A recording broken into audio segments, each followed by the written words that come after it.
Hello, good morning. Let's go visit our improvised greenhouse. Nothing but our patio table.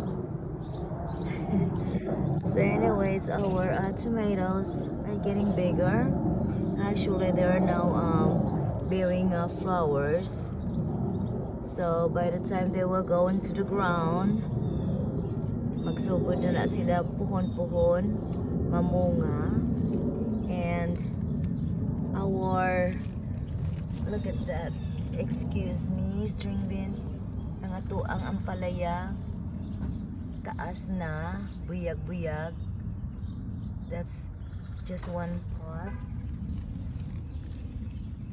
And our string beans, buaw-buyag, ng kapot na, still inside our improvised greenhouse.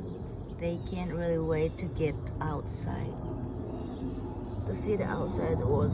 Pero tugnaw pumanggod nila, it's still cold for them.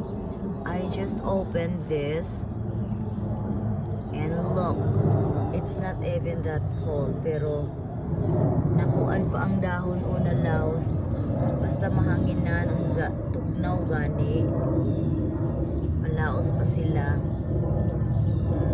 Ayun naman na, malaos pa sila. There's another one. It's still cold for them, especially for these long beans or patong. Tugnaw pa nila. Pero ang atong kuan, ang atuang lofa or what we call this, it's right there. Buyag dako na pod.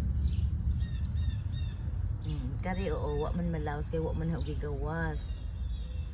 Kani sila man gud ning gitry og gawas gud kay hang gipaintan. Kay init man ang kuan, ang sana init man ma-feel ang adlaw. Unsa kay hangin man, ang hangin man mo itugnaw. So nalaw sila hang gibalik kay aron maulian. So that's the update for our mini garden, improvised greenhouse. Like that, our tomato, hawit tagamay. See, kana nga tomato right there. Kana bunga na siya or buwak na. So by the time na matanom na nato ni sila sa kuan sa garden, magbisi na lamang uta na sila pumunga, no?